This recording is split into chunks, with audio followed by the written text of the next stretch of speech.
Our tale begins with a kid sporting a wild mess of hair, waking up in a hospital bed so confused he can't even remember his own name.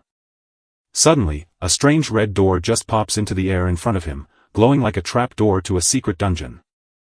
Moving as close as he dared, RMC began to suspect this was some kind of tricky prank. Curiosity got the better of him, and his instincts screamed at him to turn the handle and peek through the door. The moment he acts, a wild force grabs the kid and pulls him inside like a giant vacuum, leaving no time for him to scream for his mom. Lying flat on the ground, the kid looks up completely confused, wondering what kind of crazy world I'm talking about. He then realizes the door is actually a portal to a hallway that looks like it's straight out of a horror movie. Long, dark, and super creepy. Gathering all his bravery, he steps into the spooky place to let out a scream, but when he asks, "Is anybody there?" his heart sinks in fear that the answer might come from Jason. A terrible crunching noise rings out in the dark, and the kid snaps into full alert mode right away.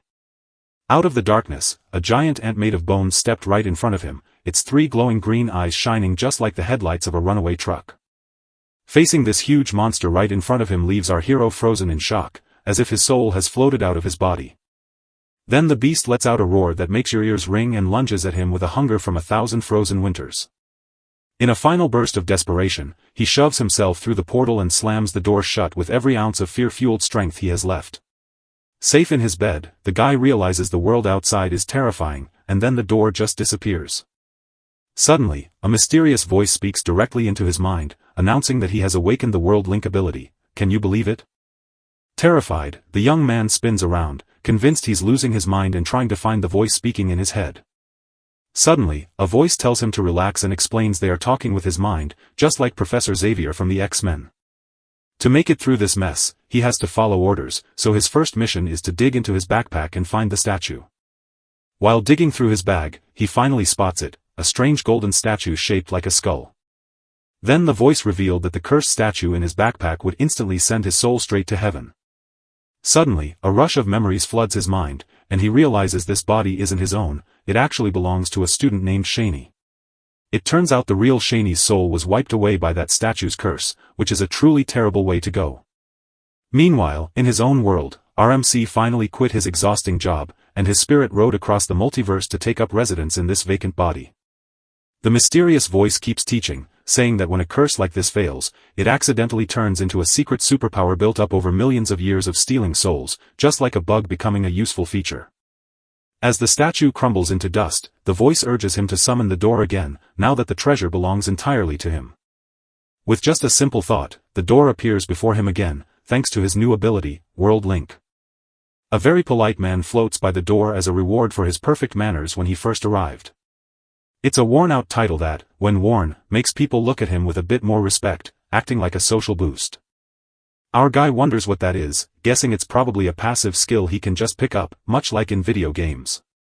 Just then, the voice warns him that its power is fading and the villains will return as soon as they learn their plan failed. As the words, Nightmare Realm, stand out on the door, a voice tells us that this is the name of the world we've just entered, the place where something terrible is held captive. With one final plea, the entity begs the young man to grow stronger so it can be freed, promising a sweet reward in return before its voice fades into silence. Our hero gets mad that someone is trying to erase him, but he can't remember a time when the old Shani ever picked a fight. Lacking any weapons or powers, he chooses to equip his new and only title, hoping to return through the door once more in search of something better. He recalls the giant skeleton, feels his feet dragging, yet forces himself to enter while sticking close to the door and ready to sprint the second things go wrong.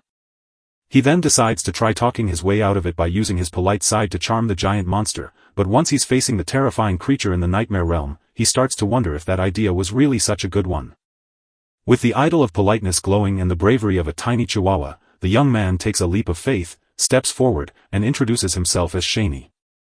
To his surprise, the skeletal beast just lets out a low growl and stares him down with 3 fiery green eyes that never blink, so RMC apologizes for ruining the monster's snack time and says he'd really like to be friends with the big guy.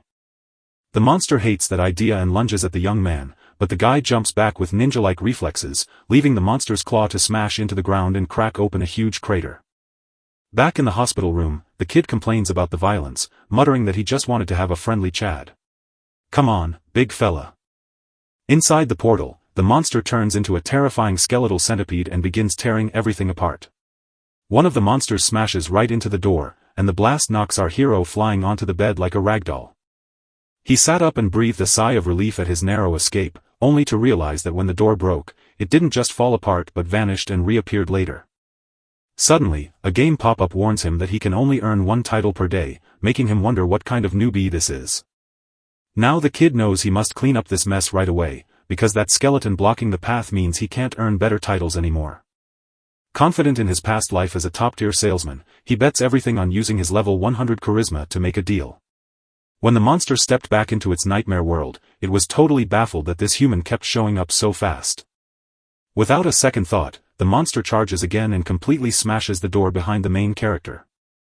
Shen-Yi just stays cool, tells the skeleton its attack was a waste, and refuses to let fear take over even when there's no escape. He then explains that since the creature can't eat him because he can just go back home, the only choice left is to sit down and talk. The creature grows so furious at the human's boldness that it lunges forward at a crazy speed, ready to squash him flat. But the skeleton halts its attack mere inches from Shang-Yi's face, then acts as if the offer has finally caught its attention before turning to walk away, causing Shang-Yi to scream in desperation and beg the creature not to leave him behind. He points at the skeleton and says that even though its bones repair themselves when it eats, the body is still covered in old breaks and wounds. Hearing this, the skeletal creature freezes mid-step, and Shen-Yi pulls out his phone to show a picture of calcium pills, a legendary cure-all from his world meant to strengthen bones. He says that if they team up as business partners, he'll get those supplements, because in his world, friends always help each other out. Sweat dripping down his face, he asks the creature what it thinks of his offer, knowing his whole life hangs in the balance on this answer. Suddenly, purple energy swirls around them, and the kid freezes, terrified he doesn't know if his offer was accepted or if he's about to become lunch. The monster reaches out with its claw, forming a glowing ball of power that makes the young man realize his salesman plan is about to go terribly wrong. Thinking the deal had gone terribly wrong and he was doomed, he prepared for the worst while crushed under pressure, but then an ancient scroll suddenly appeared in the swirling energy, its skull seal wrapped in thorns. When our hero saw the magical contract, his jaw dropped in shock because his plan to talk his way out of trouble had actually worked. As he reads the document, he sees the monster's name, Lord of the Underworld and Field Acquisitions Officer of the 5th Division. But right at the end of the name, we finally learn that this creature is really just a buyer for the underworld, acting like a logistics manager. The monster speaks through the contract, begging the human for help to regain its strength in return for what it can do. The deal looks fair and he can walk away anytime, so all he has to do to make it official is sign his name on the dotted line. The young man traced his name with his finger, and suddenly his impressive titles floated up on the scroll right below it. Shen-Yi was blown away by his own achievements, feeling pretty awesome as the ruler of both realms and ready to list that power on his resume.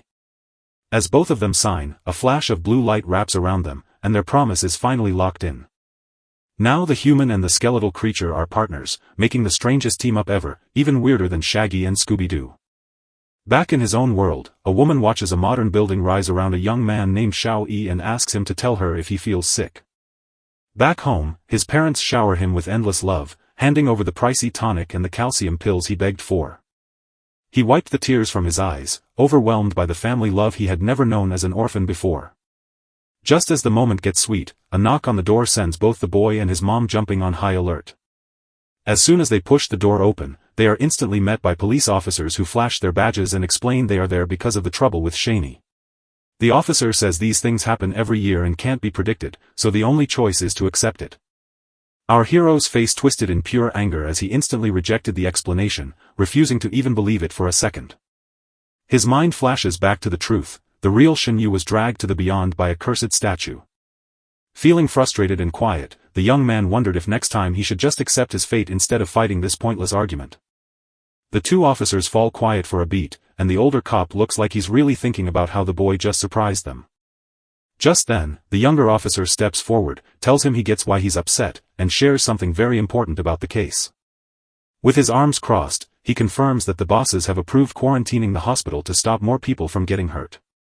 Our guy spots 3 stars on the man's badge and is shocked that such a young sergeant is in charge, worrying about him.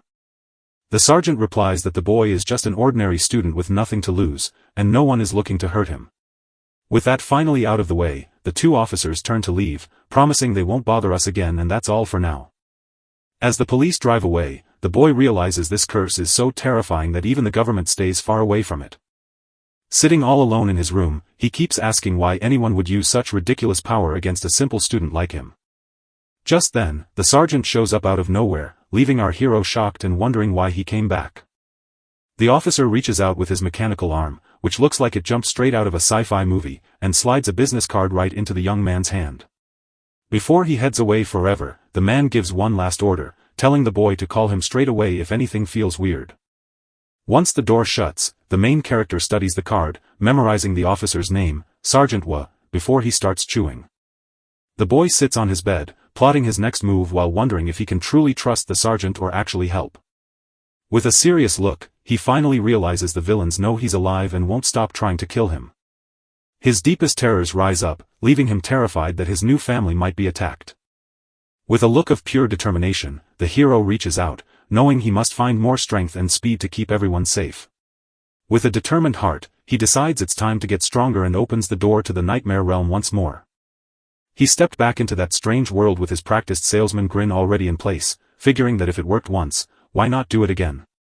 Standing alone in the pitch black, he shouts to his new partner about the skeleton, and from the shadows, the creature's spikes slowly appear as it creeps up on him with ninja-like silence. Suddenly, a skeleton drops down from above like Spider-Man giving a thumbs up, but our hero isn't scared at all and just hands over the promised calcium pills right away. But the creature completely ignores the supplements, pointing one sharp claw at the tonic the boy's mother gave him, showing it has some refined taste. Our guy looks baffled by the creature's choice, wondering if it would rather sip that pricey tonic than take its calcium pills. Suddenly, a green glow bursts from the skeleton, and a magical contract floats up in the air like a supernatural translator. The scroll tells him the other side wants the tonkin and is offering a relic from a fallen enemy soldier in return.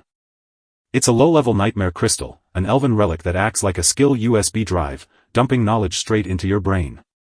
Our guy jumps for joy at the offer, convinced that a crystal with special powers is definitely worth the trade. The moment he takes hold of the object, the crystal bursts into a spray of green pieces, wrapping him in a surge of wild power. A bright screen flashes before him with a happy chime announcing his new move, Moonlight Deer Walk. This is the main fighting move for elven soldiers, built just for dodging and striking the end deed, and it fits this world perfectly. Our hero is so happy with the result that he can't believe he traded a healing tonic for an elven movement trick, which turns out to be the luckiest break he ever got. Once the trade was done, he handed over the bag of calcium pills, knowing that a deal is a deal and he had to keep his promise. The skeletal monster grabs its supplements with sharp claws, its green eyes glowing in the dark before vanishing into the shadows, leaving the young man alone to cross his arms and wonder why his partner still hides even after signing the contract. A sudden noise at the door makes him realize his parents are home, so he quickly locks himself in his room to stay out of trouble. Just then, the system checks his skills and tells him he needs 3 agility points to use the new technique, but he only has 2, so he must level up. Then, a dark and mysterious voice echoed in his head, and the person wondered how the boy could still be alive. Our hero snaps to attention at the sudden shout, only to find a dark figure dangling upside down from the window with a Chucky-like doll face and glowing blue eyes, who then boasts that he's there just to test out our young man's skills. Without wasting a second, the masked man jumps into the room and lunges at the main character with 2 sharp blades. With lightning-fast reflexes, the boy barely dodges the attack by dropping to the floor and splitting his legs in a move just like in the Matrix. The assassin lands in a crouch, praising the boy's quick moves, just as our hero realizes how dangerously close that came to being a disaster. Surprised, the guy finally realizes he's under real attack and wonders why they've already sent someone to kill him. He changes his act, smiles politely, and asks the masked man if he needs any help. The intruder ignores the friendly words and lunges to strike again, proving to the main character that trying to be kind was a total mistake. Then a system window pops up to explain that titles and powers come in ranks, and his polite idol is stuck at the bottom, making him almost useless. Now the young man finally gets why it didn't work in size, realizing he can't use his special deer walk trick because he doesn't have enough points.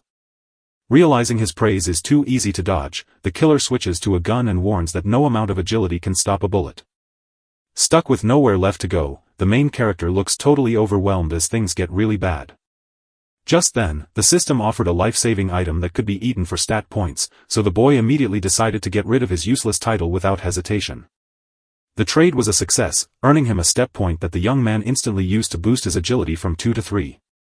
Finally, green energy bursts from him, unlocking the first shape of the moonlight deer. The assassin stands baffled as the boy vanishes in a flash of light, only for our hero to suddenly open a door to another world right beside him. Thinking it's a way out, the man dashes into the passage, shouting that the young man won't escape him. As soon as he steps inside, the intruder is plunged into total darkness and starts wondering if he has stumbled onto a secret tunnel or a hidden shortcut. From the outside, the main character calmly waves goodbye to Mr. Assassin as he realizes he's walked into a trap, then sprints toward the closing door yelling that he's got the kitten, only to be met in the darkness by a giant skeletal monster with 3 green eyes right behind him. The monster lunges without even saying hello, turning the screaming assassin into a snack before he could even finish his, oh, crud. In the dark nightmare land, all you hear is the assassin being gnawed on as the giant skeleton enjoys its dinner. Back in his room, he slumps against the closet, gasping for air, utterly drained and terrified by everything that just went down. With his face covered in sweat, the young man feels like he just barely got away, but he knows more killers are coming and he has to find a way to defend himself. Suddenly, a green glow wrapped around him as the system message appeared, and his skeletal partner was clearly pleased by the sacrifice of that living creature. In exchange, the monster promises rare treasures, and the man is stunned to find himself holding a pale shadow crown and a silver war medal. Shortly after, a crown is described that lets you pretend to be an Alvin. Next, the medal's description appears, showing it's a badge of honor that can teleport its owner straight to Alvin's land. Smiling, the boy notices his partner has switched from wanting to eat him to showering him with gifts, all because of their business. All he has to do is slip on the crown to spark a total change, turning him into a guy with long blonde hair and pointed ears who looks like Legolas's long-lost cousin. Looking at himself in his phone, he loves his new look and is ready to head to the Alvin territory to farm items once he gets his new title, until someone unexpectedly knocks on the door while he's still hiding his identity, causing him to panic and wonder if it's a delivery meant for another assassin. A voice from the other side introduces himself as Chan Ha and asks if the young man he calls Ye is alright. Our hero remembers that Yu is his best friend, and this whole mess began the moment he went to visit him at the hospital. He snaps out of his trance and shouts that he's there to open the door. The moment the door swings open, Hayu tackles him with a tight hug, sobbing and begging for forgiveness while taking the blame for everything. Our main character comforts him, saying it was just bad luck, but suddenly a woman steps forward and asks if that's how you. The young man and his mother walk into the apartment, where she wonders why he's by himself and where his dad has gone. His friend is stunned by the super tonic, insisting that such a rare treasure must mean our buddy's family has some serious connections. Hayu says his parents really care about him and are cheering him on to do well on his high school exams. Suddenly, it all makes sense to him, the person in his body is a student facing super important exams. Though the curse has already cost him the first test, his mother insists he can still shine in the agility challenge. The guy thinks about the tests here, which check your strength and speed instead of just what you learn in school. He finally figures out why his stats matter, but a much bigger worry is still haunting him. The kid feels like he's being hunted, so heading to school would be like walking around with a target on his back. Facing his mom, he stays quiet with a worried look that shows he's stuck in a big mess. With sweat dripping down his face, he finally decides it might be better to just quit the exams. His mother sees how much pain he is in, so she pulls him into a tight hug filled with all her love. Tucked safely inside the hog, the boy hears his mother say something surprising: it's fine if he decides not to take the tests. To his parents, nothing matters more than keeping their son safe and out of harm's way. When he hears those words, the hero's eyes glow with happiness, and the young man feels the powerful warmth of his new mother's endless love. With a fresh sense of determination, he gently pulls away from the embrace, grinning and reassuring her that she has no clue just how powerful he has become. His mother watches him with a look that mixes pure love with the worried care of a hen protecting her chicks. Our guy is sure his mom would say yes if he asked to quit, but since he can't do that, he decides to head to school the next day. As the memories of the last owner start to surface, he realizes that the family, especially the grandfather, is incredibly important and holds a lot of power. But his parents fought against his grandfather and the rest of the family with nothing but pure grit and courage to survive. Realizing the truth, he understands his parents simply couldn't afford that magical tonic. The only reason they begged the grandfather for the item was that they had swallowed their pride to help his son, even though he had already passed away. Filled with new determination, he decides not to waste their efforts and breaks the silence by asking his mom to make a late-night snack. Later on, the three of them sat at the table with the mother, watching as the young man ate his noodles. The next day, the boy reached the towering, futuristic school building under a bright blue sky, where other students were already walking toward the doors. Gazing at the textbooks, he is stunned to see that the class covers everything from body mechanics and psychic energy to strength training. It truly is a school like no other. Our guy feels relieved to be at school among people who think no crazy assassin would dare attack so many folks at once. Suddenly, a classmate rushes up with juicy news, warning him that a guy named Shirao Benji is hunting for him right down the hall. She remembered her as Shinyi's old friend, the one who used to nag him to study harder. When he steps into the hallway, he sees the young woman in her uniform staring at him with a serious look while other students walk by behind them. The girl looks down on him, telling him she heard he returned for the exams and boasting about how well she did on the first one. He forced a smile to congratulate her, but the way she looked showed he wasn't really done talking. With a plan that fooled no one, she finally dropped the bombshell, telling him to stay away from her forever. Other students gathered around, acting like a crowd of gossipers eager to watch the drama from the front row.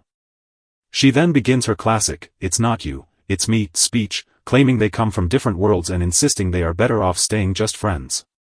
She flips her phone around to show she deleted his number, and our guy gets annoyed, thinking she's just trying to humiliate him in front of everyone. Suddenly, one of the girl's friends jumps in front and screams at him for being a failure and treating the person who gave him so many gifts so badly. With fake tears streaming down her face, Shirao Benji puts on her best tragic act, pretending to be a poor victim.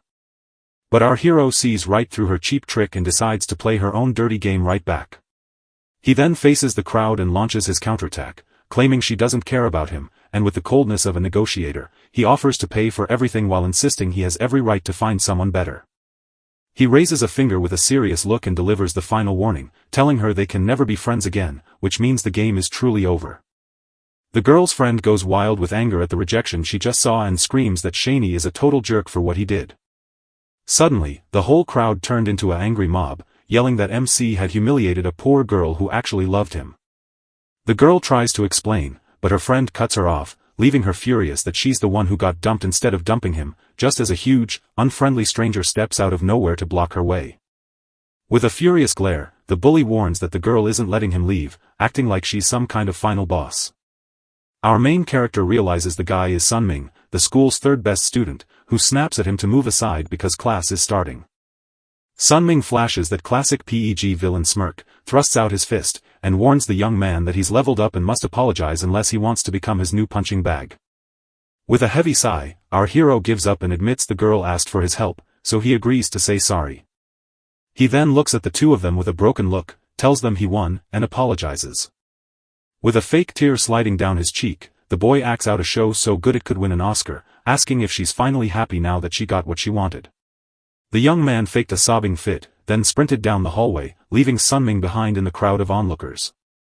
The other students are stunned by his reaction, saying the boy looks heartbroken, which makes the girl feel super embarrassed. The girl panics and tries to defend herself, claiming she never wanted to push him and blaming Sunming for getting involved. In her mind, the young girl panics and wonders why she let the bully off the hook after he ruined her plan to humiliate him. Sunming sees his plan has gone wrong, so he gets furious and chases the main character while shouting that he's going to teach him a lesson. The bully closes the distance in the empty hallway and throws a punch straight at our hero's face. But our hero sidesteps the blow with the speed of a jet, snatches the attacker's arm, and flips him over his shoulder in a move straight out of a movie. A few students nearby stared at the scene with shocked faces, as if they had just watched the whole thing in slow motion. The bully flies through the air like a ragdoll and crashes straight through the glass, making a huge crash. With a green aura glowing around him like a legendary warrior, our hero effortlessly defeats Sunming and his friends, not even breaking a sweat. The students stood frozen in shock, whispering that he was so fast and agile that Sunming didn't even have a chance to react. A green hum still wraps around the young man as he taps into his power, puzzling over why the bully wants something else now that he's already apologized. Suddenly, a teacher bursts in, yelling for everyone to rush to the courtyard since the mock exams are starting. The crowd rushes to scatter before they get into trouble, even though some are grumbling that the fight ended right when it was about to become epic. Sunming shoots Sunming a look of pure hatred, warning that this isn't over, but our guy just ignores him like he's some random NPC. Soon, the students were gathered on the school field, ready for the agility tests to begin. As the young man stretches, his friend Hao suddenly rushes toward him, waving and shouting his name. Hao remarks that the test line is so long they should head to the new comic book store to kill time. Hearing his friend's words sparked a brilliant idea, so he remembered he needed a new title and used his classic, stomach ache, excuse to slip away to the bathroom. So the guy turned and walked away from the group, heading down a quiet, empty school hallway all by himself. The young man rushes into a bathroom stall, acting like he's running away from something or someone. The moment he hides, a ghostly shadow suddenly pops into the hallway out of nowhere. A skinny, shadowy figure who looks like a cheap version of Slender Man steps out holding a small blade and walks toward the bathroom. In its grip, the mysterious figure holds a dagger shaped like a pen that glows with dark purple energy. The assassin crept down the hall, his long shadow stretching across the floor to make a truly scary sight. The creature stares blankly into the empty stall, looking puzzled because there isn't a single person inside. The being looks at the other stalls, but they're all empty, and it starts to wonder where the target went since it was sure it saw him go in there. Suddenly, our hero pops back into his old shape under a bright green glow in a totally new place. Now changed, he wanders through the dark place searching for something, but when a strange noise stops him in his tracks, he freezes. Lying on the ground, he spots a pistol that looks just like the one the hospital assassin used. He checks the gun, finds it loaded, and decides it might help him defend himself in elven territory, even though he has no clue how to use it. Clutching his glowing treasure, the young man wonders where the giant skeleton vanished, but with no time to waste, he presses on with his mission. Suddenly, a burst of blue power erupts around him, leaving the boy standing in the heart of a blinding flash. A dark, familiar voice calls out to him, telling him he's human, and he is shocked. The voice warns that its power is fading just as the entity hands the main character a strange, dark object. The young man stares hard, listening as the voice tells him the item is a special sign of trust between the people there. As soon as the gift is given, the entity and its blue glow vanish instantly, leaving just a few stray sparks of energy floating in the air. Finally reaching his spot in the woods, our hero lies on the grass while glowing blue sparks slowly fade away around him. Sitting up with a wobble, the young man looks around feeling dizzy and wondering if the teleport actually worked and if he's really in the elves' land. He grabs the strange dagger given to him by that creature, puzzled by why such a mysterious voice would hand him a weapon. Suddenly, a noise from the bushes grabs his attention, so he shouts to ask who is there and spots another blonde figure hiding in the thick plants. From the bushes, 3 more elves suddenly appear, stare at the main character, and shout the name Fern. An elf with a green gem on his forehead looks at him seriously and says, "Yes, this is the Fern." The leader grumbles that the guy took way too long to show up, while another elf adds that if he hadn't arrived sooner, the mission would have been cancelled. While he mumbles a made-up excuse for being late, he suddenly realizes the truth: the 3 of them are wearing the crown of the Pale Shadow, which means they aren't actually elves. The group leader reassures everyone that pretending to be heroes has already won the tribe's trust, so tonight's plan is straightforward: they'll take down the chief and steal the treasure.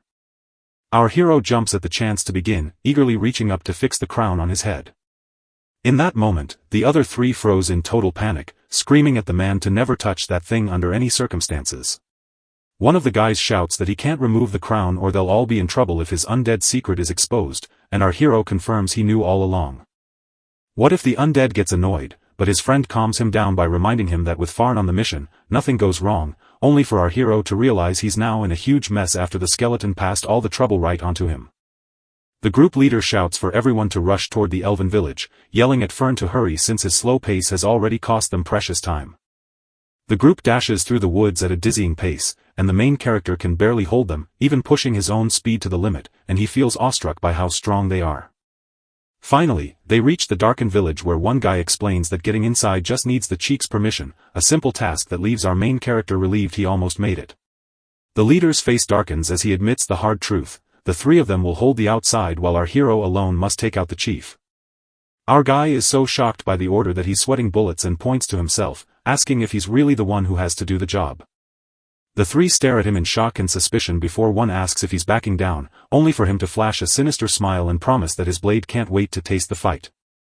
If giving a thumbs up means he approves of the guy's attitude, our hero is just glad he didn't dare say no, because those guys would have beaten him up right then. As they reach the village gate, the young man realizes the mission is a trap to get them killed since the target is safe in his own fortress, and he silently curses the skeleton for tricking him. The elf guard on the wall spots the medallion, shouts for the gates to open, and declares the stranger a brave hero from the front lines. As soon as they walk in, one of the people turns to the main character and says, "Follow me, I'll take you to meet the tribe's chief." The group climbs up a long staircase toward the elven village, a cozy spot built among giant trees and glowing with warm lights at night. As they stroll down the busy streets, residents welcome them with smiles and children wave cheerfully, unaware that a dark plan is unfolding. Two elven women in short dresses walk up to him with lots of love, and he turns bright red because he's so flustered by their warm welcome. They reach a big wooden door where the guide tells him the chief is already waiting and that he is free to walk in. The group leader tells the guy to go on ahead while they wait outside, but our main character knows it's just to make sure he doesn't try to run away alone, so the young man walks toward the door, regretting getting mixed up in an elf fight yet seeing a chance to win an amazing title if he succeeds. Then he steps into a dark, silent hallway where the only light comes from a beam at the very end, guiding his steps forward. The young man walks down the hall with a serious look on his face, feeling nervous but determined about what he's about to discover. At the corridor's end, a strange figure stands with their back turned to him, reading a book before a massive bluish glass window. The camera zooms in on the ancient book the entity holds, which seems to hum with a dark, evil power. The being turns around to show a white-haired devil with glowing eyes, who smiles warmly as he greets the soldier from the front lines. Our main character stands frozen in shock, his face showing he wasn't ready for that at all. Suddenly, a system message pops up to tell him his durability can now read the titles of other beings, which is a nice upgrade. Countless purple epic titles swirl around the elf chief like a spirit of 1,000 forests, marking him as one of the 5 legendary world bosses, a true raid boss. Instead, our hero stares at his own title, and in a puff of smoke, the plain words, polite person, appear, making the huge gap between them look completely silly. With his face slick with cold sweat, the young man realizes just how deep the trouble he's in, wishing he hadn't been so foolish to think he could pull this off against an elf that even the bravest beast outside wouldn't dare challenge.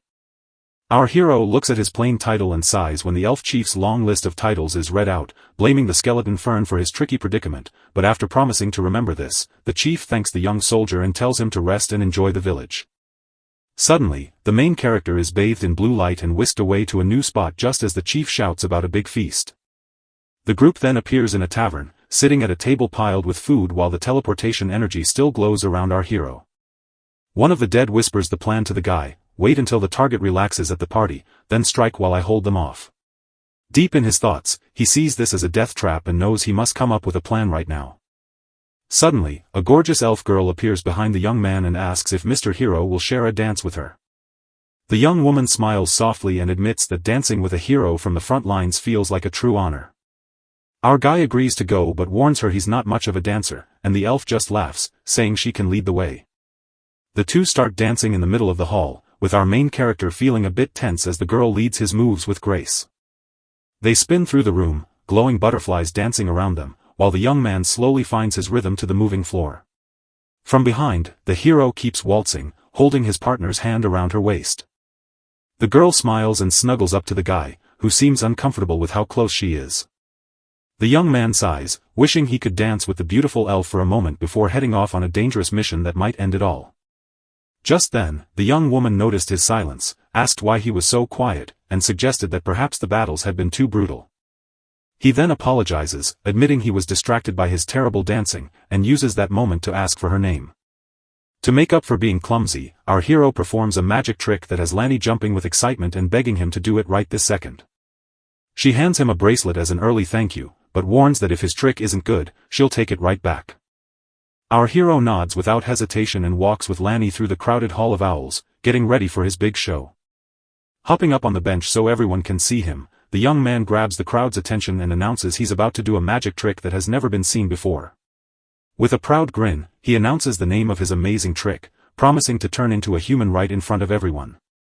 The crowd loses their minds, Lanny screams that she's never seen a trick like that and demands he show it now, while the three confused strangers' leader thinks blending in is brilliant until our hero smirks, touches his forehead, and asks everyone to watch closely. Suddenly, a burst of green energy transforms him back into a normal human, and he tosses the crown to the girl as a gift. Lenny catches the floating object with a shocked gasp, leaving the other elves speechless while the whole hall marvels at the change, so Lenny thanks the giver and shyly asks him to turn back to normal. The young man points to his head and reveals that he became human simply because he took off the magic crown. Then, with the calm focus of a master planner, he points to his three friends and reveals that his brothers know the secret trick too. With a dark grin, the hero drops the bombshell by simply taking off their crowns to turn into Indeed too. The word Indeed bounces down the hall, and the elves' minds already picture a horde of red-eyed monsters waiting to strike. The guards instantly jump to attention, only to find the three of them pinned by spears, with no idea of what's going on. Ader pops up right behind the main character and tells him he'll be back as soon as his brothers turn back into elves. Then our young man waves a final goodbye to Lanny before throwing himself backward into the mysterious door, which snaps shut behind him. The carriage disappeared in a puff of black smoke, leaving everyone puzzled as the elves wondered what kind of magic had just happened. Lanny, looking every bit like a commander, gives a sharp order to the guards to carefully take the three of them into custody. Suddenly, massive roots burst from the ground and wrap around the guys' bodies, pinning them in place. Before they knew it, the three were trapped in vines while a voice sighed that it wished it could have played with them a little longer. The elf chief steps into the center of the hall, glowing with power, and sneers at the truth, calling it strange that a human could trick them. One of the prisoners tries to argue that it's all a mistake, claiming they even have the hero medallions to prove it. Crouching behind the vines, a strange beast with many reed eyes reveals itself as the crown he gifted floats nearby, leaving the undead completely stunned. The elf chief reveals that the crown holds powerful shadow magic, allowing them to spot the spy's weaknesses and strike back. With a faint smile, the elven leader quietly admits that he now owes a debt of gratitude to that clever human. Lenny just stares at the empty spot where the hero disappeared, looking sad and thinking he might never see him again. Our hero steps back into the dark, ruined hallway, realizing his last move was way too dangerous and that he has a lot to learn. Suddenly, a noise grabs his attention, and he spots Fern, a red skeleton pinned to the wall, so the hero angrily runs over to yell that while he was risking his life, she was just taking a nap. The skeleton can't believe the guy is still alive, and while he's in shock at hearing him speak, the young man accuses him of handing him the crown on purpose just to get him eliminated. The creature wants to know how he survived and offers fair pay for the answer, but the guy refuses, saying the beef is now personal and he's holding a grudge, until a golden scroll appears telling him the other side is sincere and has cast a powerful apology spell. Our hero rages at the offer, screaming that he can't be bought and calling it an insult to his soul. Clutching a glowing purple orb, the skeleton explains why it handed the crown to the human, reasoning that since elves and humans are allies, the human deserves a second chance. As a formal apology, the creature offers a nightmare crystal holding 3 top-tier talents for him to pick. The skeleton tells the young man that since a talent costs no energy, the only reason the skeleton is alive is its desire for the crystal, but now that chance belongs to him.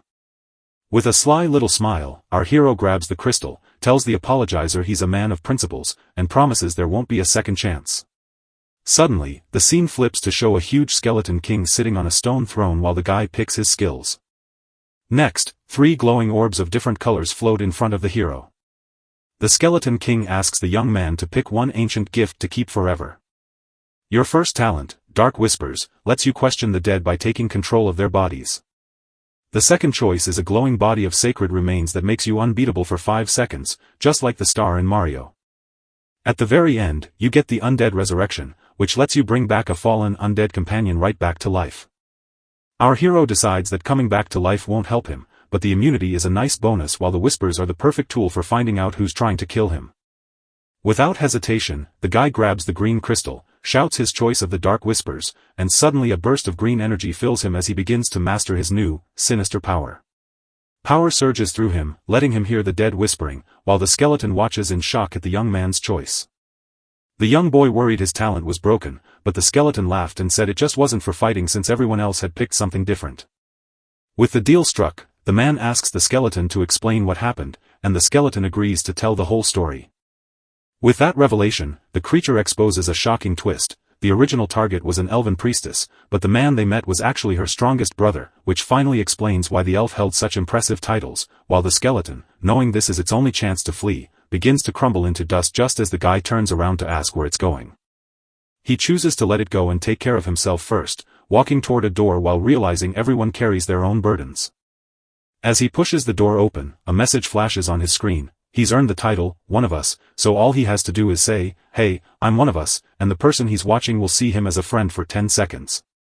Even though the system warns that this title can only be used once a day and fails against stronger enemies, our guy still believes it's incredibly useful. Right after another message pops up telling him he's finally got the bracelet of natural blessing. He glances at his wrist and sees that Lanny gave him the bracelet, a fine piece that slowly grows his strength. Happy with his new gear, the hero slips into a hallway and quickly hides everything so no one notices. Back at the school's arena, the instructor shouts that the next agility test is starting and calls for Chenhao to get ready. The moment the test starts, he sprints across the track, narrowly dodging streams of purple paint that shoot up from the ground. Up in the bleachers, a friend yells desperately for him to stay calm. Still running, he thanked him for the support, said it was nothing, and claimed he could handle the situation. Suddenly, a big splash of purple paint hits him right in the face while someone in the crowd yells that he's an idiot. The teacher announced that Shanho got 71 points and told him to be thankful it wasn't the real test before calling on Shani. After walking up to the fighting arena, the instructor shouts at him to get ready for the test. As the test starts, the hero effortlessly dodges every paint jet flying his way. The other students are amazed by how fast he goes, saying he looks like he's ice skating because the paint can't even touch him. Feeling sure of himself, the main character thinks his experience makes this test easy, so he just needs to take his fairy steps to finish it. Seen through the scope, the hero dashes around the arena with amazing speed and skill. From a distance, two men watch the boy and one says, "He's truly talented, it's a pity he missed the first exam." The long-haired man says he asked them to watch him because the boy is naturally quick and agile. Director Kian starts to doubt if expecting a perfect score is too much, especially since he remembers that Sha's power is only average. The mysterious man tells us to wait for the results, hoping for a high score, but insists that nothing short of a perfect one will do. Back in the arena, the teacher stares in shock and announces that the main character earned a perfect score and showed amazing agility. With that, the instructor calls for a lunch break, and while the friend cheers over his score, the young man heads to the classroom for a quick read. Sitting all alone in the empty classroom, he rested his head on the desk and thought that math and physics were just like back home. But history and science are tricky because the people and events from the past are so different. Suddenly, the classroom door flies open with a loud crash, kicked wide by someone who just burst in. A bully kicks the main character's desk, sending our hero and his books flying backward from the impact. The bully sneers down at the guy on the floor, reminding him he'd already warned him this wasn't over. Our hero rises calmly, declaring the fight isn't over and wondering if Shia sent him, while the bully yells that Shirao refuses to talk anymore and orders his goon to slam the classroom door shut. With the whole gang cheering him on, the bully shouts that his strength has doubled and dares the hero to prove who is truly the number one. Just then, our hero stepped forward to say there's no need for a fight since we're all on the same side, and as everyone agreed, he activated our shared power. The bullies stare at each other, totally lost and confused by the sudden shift in the room's mood. The group's leader tells everyone that Shia Benji is just looking for a place to let off steam, and they all agree that fighting a brother is really tough. Our hero believes the power will fade in just 10 seconds, and suddenly the attackers turn back into themselves, screaming that they are about to finish him. Shani realizes his old skill won't help in a fight, so he unleashes his devour power, swallows a green trait, and instantly gains 3 Rebuta points. The system tells him he can move his rebuke points around, so our hero dumps them all into strength. A screen pops up confirming the boost worked, sending his strength soaring from 1.2 to 5.2 in a massive upgrade. One of the bad guys grabs him from behind, shouting that he shouldn't run like last time but should fight fair instead. The main bully steps up with a raised fist, asking the hero how many of his ribs he's willing to lose. Without even thinking twice, the main character kicks back hard, sending the attacker flying with a solid hit right to the chest. The hero stares hard at his opponent with a serious face, proving he is done playing around. The bully's face twisted into pure shock as the boy showed strength he never expected. With that, the attacker is blasted backward, screaming in pain as he flies across the room. Imagine a normal person as having 1 point of strength, but our hero has 5, so when he breaks free from the goon holding him, it's like the bad guy was made of cardboard. Immediately after, he throws a lightning-fast right hook that connects with the other bully's chin, sending him flying backward. The other attackers stand frozen in shock as one of them notes that he broke free as if it were nothing at all.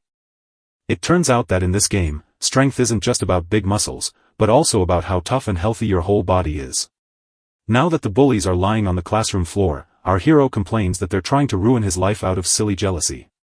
The group's leader cries and begs for forgiveness, but our hero reminds him that if the roles were reversed, they'd have sent anyone else to the hospital without a second thought. He stares with a heavy heart, remembering how they mocked him, beat him, and tried to destroy his future. He then asks the attacker if he really thinks he'll be forgiven before finishing him off with a powerful kick. As the screams of pain go echo through the school courtyard, the other students wonder what commotion is happening inside. Suddenly, the classroom door flies open and a teacher rushes in, shouting about the loud noise. When the man opened the classroom door, he found it looking like a battlefield with bullies lying on the floor and red stuff splattered everywhere. Our hero sits quietly, looking sad, and tells the teacher that the bullies were just messing with him. The teacher was so angry she screamed that the guy broke them apart and still had the audacity to claim he was being bothered. Outside in the crowd, a brown-haired girl sits on the floor, realizing she badly underestimated her enemy's power. She stood frozen, stunned to see how all those men combined still couldn't stand up to Shani. She sees the message saying the plan is set, but she feels it's already too late to care. Then a friend walks up to the girl and asks Bing Bing if she feels any regret about what she did. The young woman's eyes drift back to a happy memory of holding hands with the main character. Bing Bing looks so sad while thinking about how their story could have gone differently. Just then, the paramedics haul the bully off on a stretcher while a gossiping student claims the hero's status will be taken away because of this. Bing Bing gives a cold smile, knowing she's finally won because Shangi's life is ruined and her future belongs entirely to her now. The girl then tells her friend that she hates herself for not realizing sooner that the main character was actually a loser. Ming, the bully, lay on the stretcher with a bruised face, staring hard at Bing Bing until she felt scared and surprised. She notices the fool still staring at her and begins to worry about what he might do next. The young girl freezes and screams for him to stop looking at her, terrified that he's trying to pull her into his trouble. She screams in her head for him to zip it and never say a word again. Terror grips Bing Bing so tightly that he can only follow his own dark thoughts and do whatever they demand, no matter the cost. As he's dragged away by the medics, the attacker gathers what strength he has left to point a finger at the girl and shout her name, ruining the whole act in front of everyone. Every student in the hallway stops and stares at the young woman, who stands frozen and pale as a ghost. With tears streaming down her face, the girl bursts into desperate crying right in the middle of the crowd, trying to look like a victim.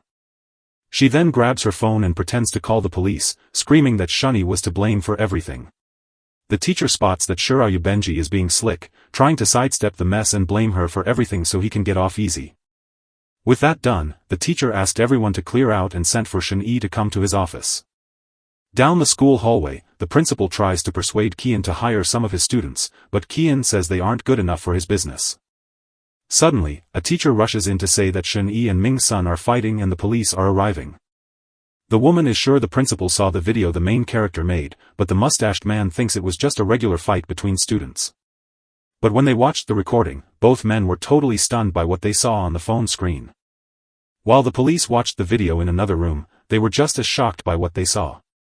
Our main character tells the officer he started recording because he was scared the attackers would go too far, but the cop replies that he was the one who almost crossed the line. The officer says that even though the video shows what happened, Shani still has to come along because the final decision rests on how badly she was hurt. With that, the teacher gets worried and says the young man has already missed one test and taking him now could hurt his future even more. Meanwhile, our hero spends the time getting used to the big changes in his body. The principal finally shows up, tells Shani he's a genius for writing everything down, and admits that without those notes, he'd have been kicked out for sure. Mr. Kian walks up to the teacher, telling him that fighting them with fists won't help, which leaves the teacher completely shocked to see him there. Kian then speaks to the main character, telling him that from the video, he saw him holding back and not going all out against the others. Suddenly, the man grabs the card and realizes the guy is Kian Rashan, the regional boss of the martial arts team. This group is the real-life SHIELD from the Marvel Universe, guarding secrets of incredible martial arts and super-advanced tech. For anyone ordinary, joining this group is like hitting the jackpot, giving you a straight shot to a life of greatness and power. Tears streaming down his face, our hero feels a surge of emotion as he sees the golden chance right before him. Shani senses Kian's overwhelming power and knows that even touching him is out of the question. The director then asks for the hero's exact strength number, and the system says it's at least 4.5. Our young man feels safe now that a powerful ally watches his back from assassins, so he confidently states his strength is 5. When they heard the number, the principal and the teacher were so stunned they couldn't believe what they'd just heard. Mr. Kian is blown away by the guy, but the main character isn't sure if having a Ruby 5 strength is actually that impressive. For a student, half of that is enough to stand out, but 5? That's a whole new level of power. At that power level, you can already pilot giant war machines like Gundams and even wield broken legendary weapons. The man points out the best spot for the recommendation and promises to set up a new strength test for the boy. Our hero beams with a smile, instantly saying yes to Mr. Kian's special offer and giving him a thank you. The director asks out of pure curiosity what Shin Yi's psychic power is, since his strength and agility are already amazing, and our young hero, confident that he can't be perfect at everything, replies that his psychic power is level 3. Behind them, the teacher and the police officers stared in shock again, realizing his power was far stronger than they ever thought. Kian asks for a show and tells the main character to try moving the air chair just by thinking about it. Our hero focuses hard, figuring that if he spends his points just right, he'll finally unlock the power of a level 3 psychic. After seeing what had happened, the police captain ordered his men to get ready to leave, leaving one officer confused. The captain tells us there's no point staying, since the boy is so incredibly strong, fast, and powerful with his mind that he's already a legend. He decides Shin Yi is meant for greatness just as our hero finally pushes the heavy chair with his mind. Kian Rashian jumps with pure joy, bursting into a silly song and throwing his arms around the main character with a huge, beaming smile. When the principal and teacher arrive to praise the man's voice, Kian quickly sends them away so he can speak with Shin Yi by himself. In a quiet, empty room, the air gets heavy and the click of a lighter echoes down the hallway. The older man grabs a dragon and asks the young man what his true goal in life is. With a grin, the hero says Kian Russian is his dream, but the man asks him to try again with a true heart. A flash of a past beating hits Shin Yi, and he vows to grow strong enough to shield himself and his family. The man feels happy with the answer and tells the young man to take the first step and try to attack him. Our hero is still confused, so he curses at the guy who told him to throw a punch instead of talking. After hearing the message, the hero apologizes and rushes to move all his points into the strength stat needed to rebuke it. With a red light burning around his fist, Shai winds up to throw his hardest punch yet. But just as the punch is about to land, a yellow energy freezes him in place, leaving him baffled and unable to move. Kian shows the young man that this move freezes someone in place and asks if he wants to learn it. The man reaches into his pocket, pulls out a gun, and tells the main character to watch what happens next. Shin Yi stands frozen in shock, pointing the revolver right at the boy's head. In a sudden twist, the man points the gun at his own head and pulls the trigger without any hesitation. The young man stares with wide eyes as someone tells him this is a secret art of the group. The board halts in midair just inches from Kian's head, and he remarks that this move is powerful enough to even stop bullets from a sniper's rifle. Totally impressed, the man invites Shin Yi to join the Hidden Dragon Project, a secret mission to train the country's newest heroes. With this plan in hand, he'll be invited to the top 3 schools in the world, but first he has to crush an incredibly hard entrance exam. Kian says that normal folks never get a shot at this because the test is owned by kids from noble families. The truth is, these noble families hold secrets from the past and magical treasures that rule huge lands and fortunes. He starts to think his grandfather might be from one of those families because he, too, had his own secrets. Kian explains that the Hidden Dragon Project was built to spot talents like him and promise him a place in a great school, no matter if he messes up. If he makes it, the group will give him everything he needs, and in return, he'll get a top-paying job with them. Shin Yi realizes that only strength matters in this world and finally agrees to the man's offer. He remembers that his family used to be noble, but his father was sent away for reasons no one knows. The boy believes his parents once had to beg for help, but now that he is strong, he thinks he is above the rules. Feeling pleased, the man asks Shin Yi to sign the paper and give his print to make the deal official. As he holds the tablet, the young man thinks back to what his teachers always say, that humanity only survives by trusting the strongest. Our hero agrees to join them because they helped him, and while Kian is happy, he reminds them that they still need permission from his parents. So he dashes straight to the guy's house, because he can't risk another group getting there first and snatching his new recruit. Kian rushes to say his quick goodbyes, promising he'll return once he's finished, and leaves the main character alone in the room. In the space of a blink, the man vanishes from the hallway like a ghost, leaving nothing but a trail of dust behind thanks to his crazy speed. The teacher and another student hurried through the door in shock, just as our hero stared in disbelief at the incredible power he'd just seen. Shin Yi announces he has signed the deal, and the headmaster jumps for joy, declaring that their school is about to become a local celebrity with this new star.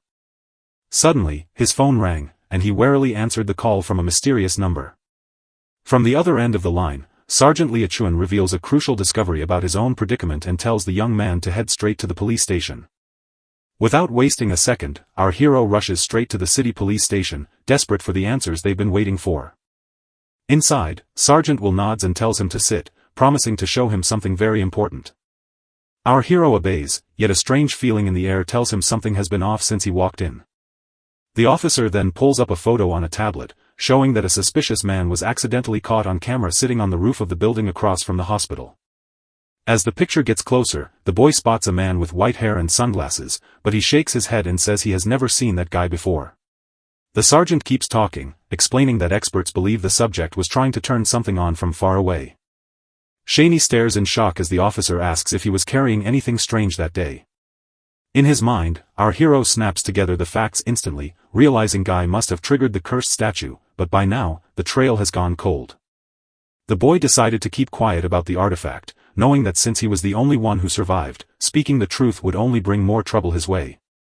Sergeant L repeated the young man's words with a doubtful tone, clearly not buying his story for a second. The man rests his chin in his hand and asks some really strange questions, wondering if Shaney ever felt like she was losing control or like she was about to faint. Our hero tries to deny everything, yet the questions are so specific that it feels like the sergeant already knows the truth. A chill of danger crawls through him, making him feel like something is hiding in the shadows, waiting for the perfect moment to strike. Suddenly, the guy jumped to his feet and pointed at the man, recalling that his backpack was wide open even though he was certain he had just zipped it shut. The sergeant looked serious and asked if he had checked what was inside the bag. The boy insists he didn't do it, admits he should have stopped, and suddenly freezes when he sees a weird shake in his hand. He instantly dumps all his extra points into speed so he can run away, though he's not sure if he can actually escape the sergeant. A bright green light wraps around his feet as he pours all his strength into speeding away. With no time to think, he opens a portal beneath his feet so that if anything goes wrong, he can simply step through and fall away. Just as things were about to turn into a fight, a loud phone rings, snapping everyone out of it and surprising our main character. The scary moment nearly made him open the portal, but seeing it as his way out, he suggested they leave so the sergeant could take the call. However, the officer tells the boy to stay put, answers the phone, and introduces himself as Loy Ichwan. From the other end of the line, a dark and threatening voice tells the sergeant it's time to be taken out. Suddenly, a swirl of pink energy wraps around the man and makes the papers from his pen float in the air, leaving him totally confused.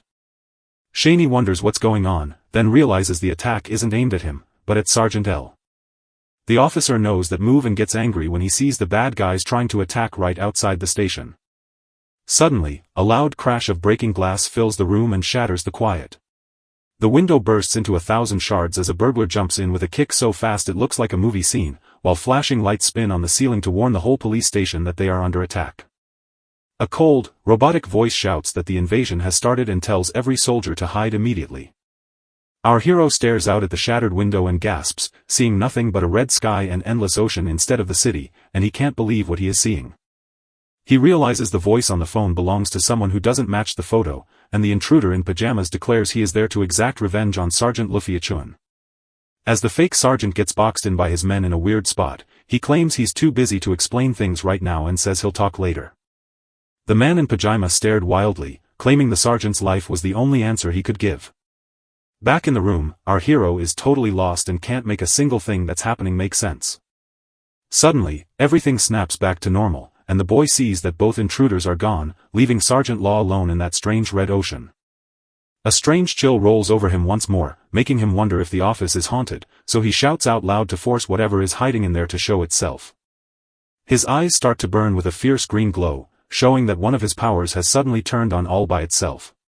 A message popped up on his screen telling him that his Whispers of Darkness power had turned on, forcing any soul trapped in a body nearby to answer his questions. Surprised by his new power, the young man suddenly understands what it means and starts wondering if there's a secret body hiding inside Sergeant Wigdunk's office. Suddenly, an unknown voice praises Shaney for his power, and the startled boy spins around the room, demanding to know who is talking to him. He then realizes the voice is coming from inside a locker and finds the tone of the voice strangely familiar. In a split second, he pieces it together and panics, fearing he knows who it is. Even as the hunter got taken out by his own prey, our young man reached out and opened the locker. As he pushes the door open, he sees the real Sergeant Lowe standing there inside and immediately asks if it is truly him. The officer's worn-down spirit proves who he is with a look full of exhaustion and sorrow.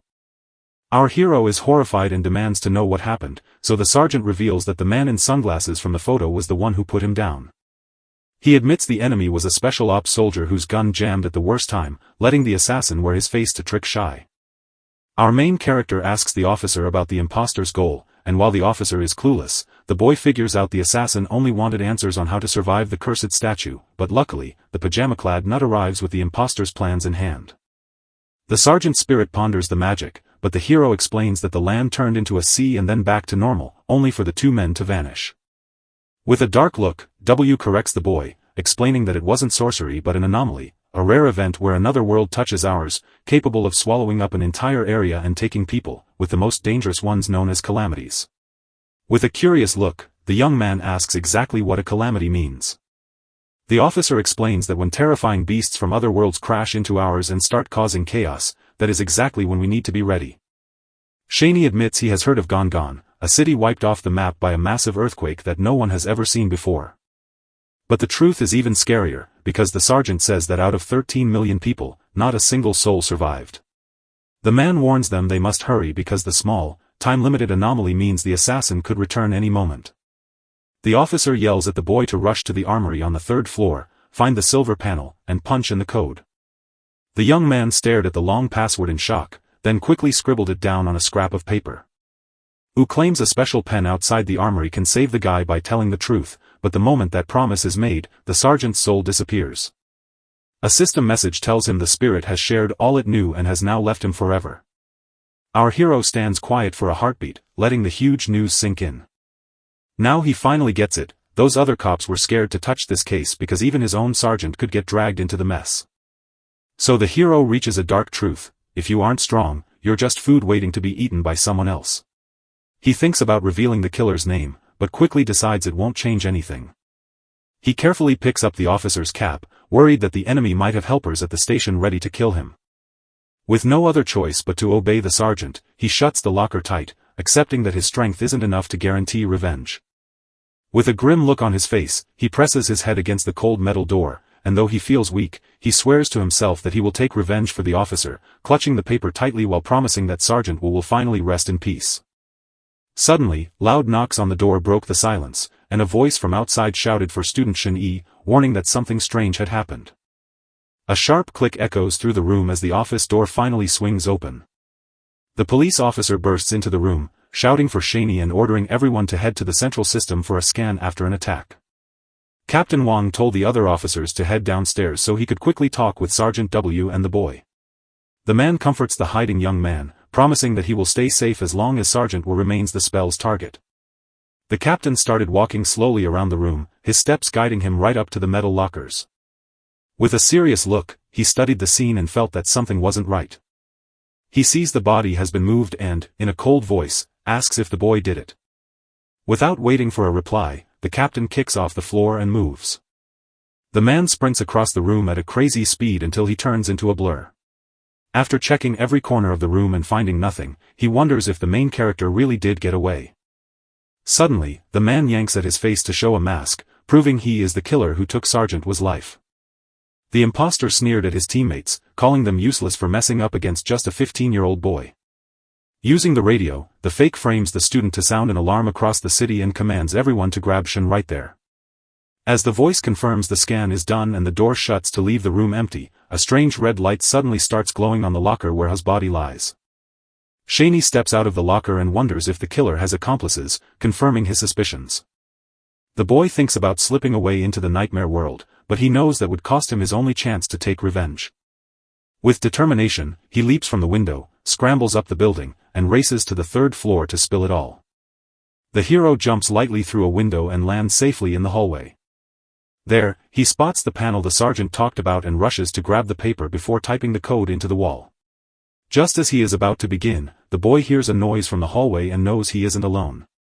A fake Captain Wang steps out with a creepy grin, wondering why Shunny is there. Our young man either makes up an excuse about studying for exams or grumbles to himself about how long the code has become. The enemy spots the panel and wonders how a kid could have the secret code for the world government's emergency device. Enraged, the man lunges forward with a dagger in hand, hurling it with every ounce of his strength to stop the boy from moving any closer. And just when things look bad, a red door suddenly materializes out of nowhere to block the attack and save our hero, leaving the fake captain staring in shock at what kind of broken power this kid actually has.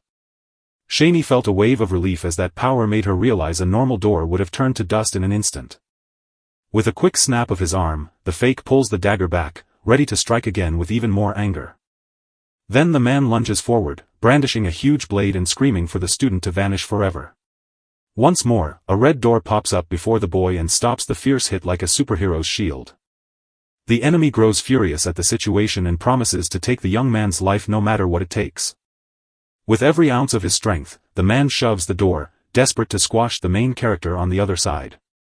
As the villain's body pushes hard against the magical wall, he starts to wonder how such a simple door can stay planted in the ground. With his secret shield holding strong, Shun-Yi lets out a proud little grin now that he's finally locked in the code. A system message pops up on the screen like Jarvis from Iron Man, letting him know the code is verified and the nearest high-level practitioner is on the way. The system declares that District Manager Kian Russian has been mobilized and, given the gravity of the situation, immediate elimination has begun, so it starts a 30-second countdown while the imposter just laughs, thinking there is plenty of time to erase the kid and make a clean getaway. Our hero wastes no time, spins around, and sprints for his red door, ready to use it as a way out. The villain lunges forward, clamps a hard grip on his arm, and sneers, "Did you think you could just walk away?" With a fist bursting with purple light, the man winds up for a killing blow just as our boy realizes this might be his last moment. The enemy roars for the young man to vanish forever, refusing to leave even one witness behind.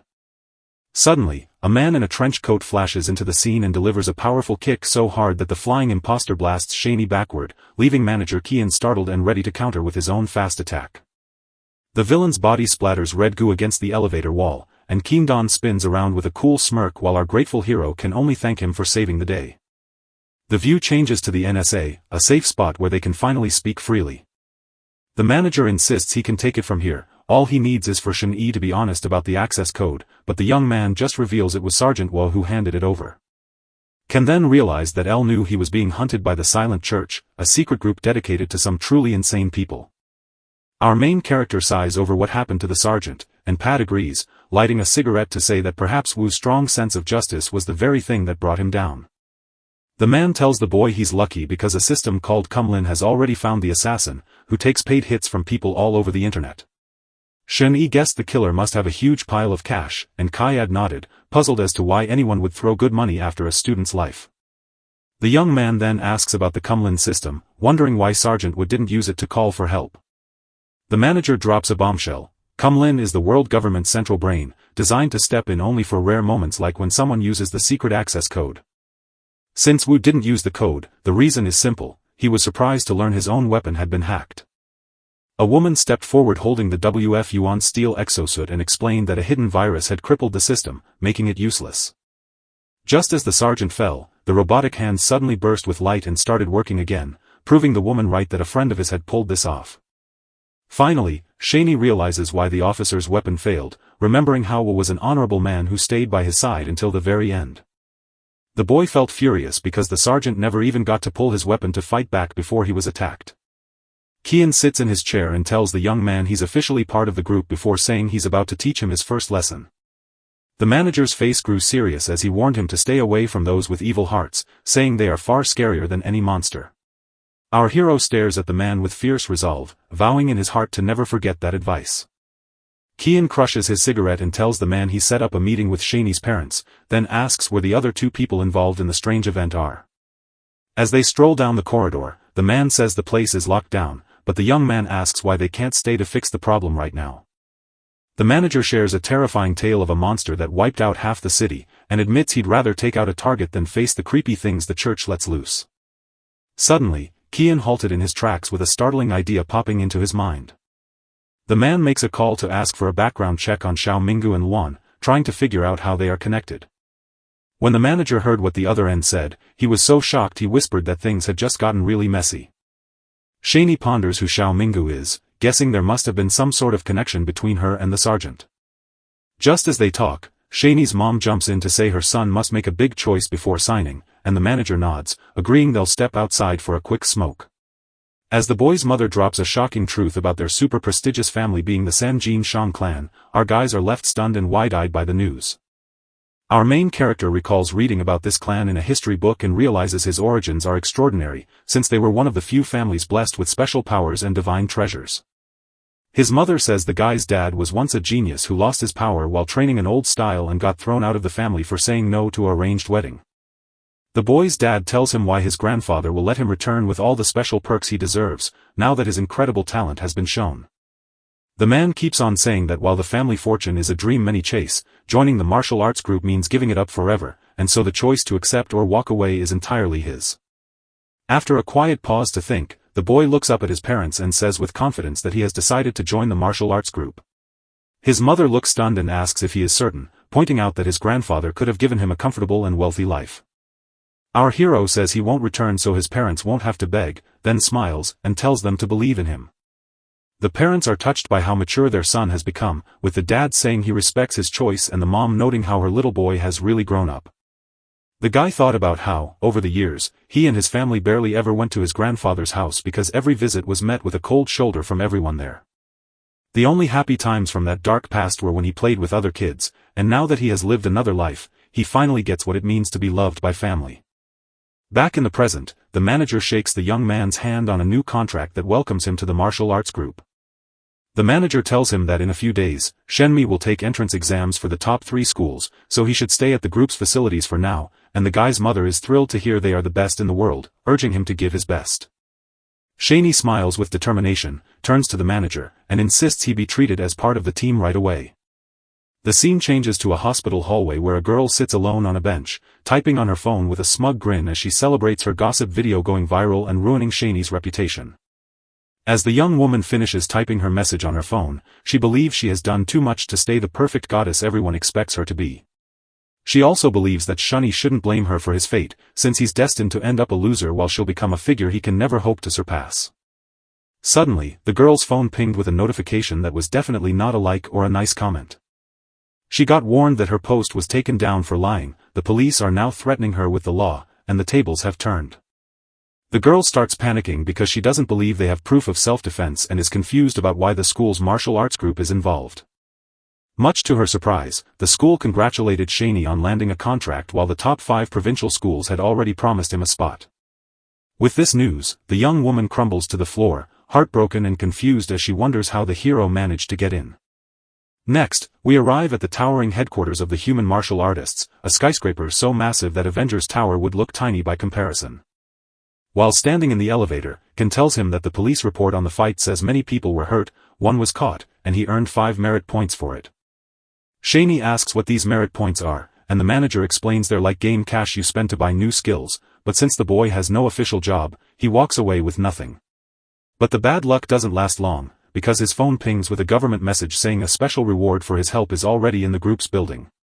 When he reaches the 105th floor, the guy wants to learn a fighting move as his reward, but Kian tells him to stay safe and promises to look into the threats himself. As they step out of the elevator, a butler who looks like he belongs in Gotham greets them, only for Kian to mention that the online rumors are settled and he must leave to handle more work.